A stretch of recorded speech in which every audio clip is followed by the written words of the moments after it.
పోలీసుల గాలింపు నేపథ్యంలో వివాదాస్పద దర్శకుడు రామ్ గోపాల్ వర్మ ఓ వీడియోను విడుదల చేశారు. కేసులకు తానేమీ భయపడటం లేదని తెలిపారు. తాను పోస్టులు పెట్టిన వారికి కాకుండా సంబంధం లేని వారి మనోభావాలు దెబ్బతింటే ఈ కేసులు, శిక్షలు ఎలా వర్తిస్తాయని ప్రశ్నించారు. ప్రస్తుతం ఓ మూవీ షూటింగ్లో ఉన్నానని, నిర్మాతకు నష్టం వస్తుందని విచారణకు రాకపోతున్నట్లు తెలిపారు. సార్వత్రిక ఎన్నికలకు ముందు వ్యూహం, సినిమా ప్రమోషన్ సమయంలో తెదేపా అధినేత చంద్రబాబు, జనసేన అధ్యక్షుడు పవన్ కళ్యాణ్ వ్యక్తిత్వాలను కించపరిచేలా సామాజిక మాధ్యమం వేదికగా రామ్ గోపాల్ వర్మ పోస్టులు పెట్టారంటూ ప్రకాశం జిల్లా మద్దిపాడు మండల తెదేపా ప్రధాన కార్యదర్శి రామలింగయ్య పోలీసులకు ఫిర్యాదు చేశారు. దాని ఆధారంగా పోలీసులు వర్మపై కేసు నమోదు చేశారు.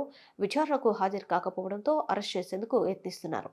హైదరాబాద్లోని ఆయన నివాసం వద్దకు ఇటీవల వెళ్లారు. ఈ నేపథ్యంలో వర్మ వీడియో విడుదల చేశారు. Extremely sorry to disappoint.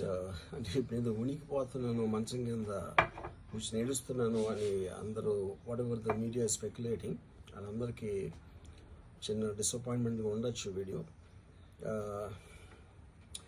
ఇక్కడ పాయింట్ ఏంటంటే, I just want explain the whole concept. ఇప్పుడు నేను ఆల్మోస్ట్ ఒక 1 year బ్యాక్ ఏదో ట్వీట్స్ పెట్టాను అనే ఎలిగేషన్.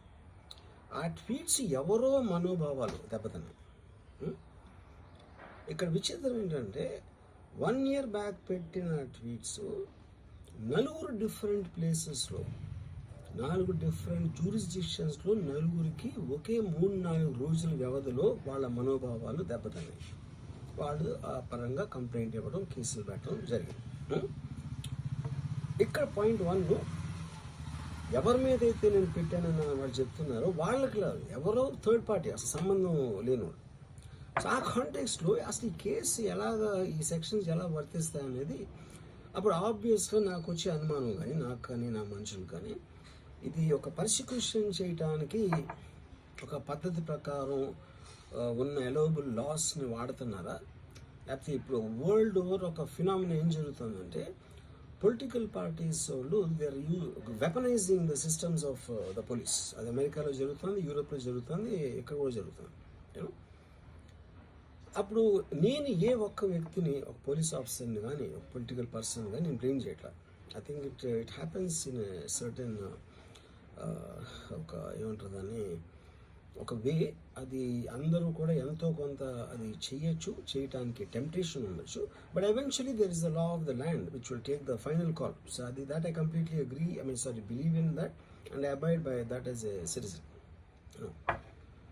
సో ఇప్పుడు ఇక్కడ జరిగింది ఏంటి, నాకు ఒక నోటీస్ వచ్చింది, నేను ఒక రిప్లై ఇచ్చాను, ఫలానా చోట ఫలానా తారీఖు నేను వస్తాను.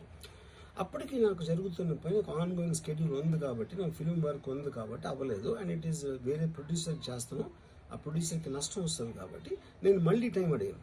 ఇదేంటి కేసు, ఇదేం అర్జెంట్ కేసు అంటే 1 year తర్వాత ట్వీట్ చూసిన అతనికి 1 weekలో అన్నీ అయిపోవాలనేది ఏమన్నా మీనింగ్ ఉంటుంది అసలు దానికి?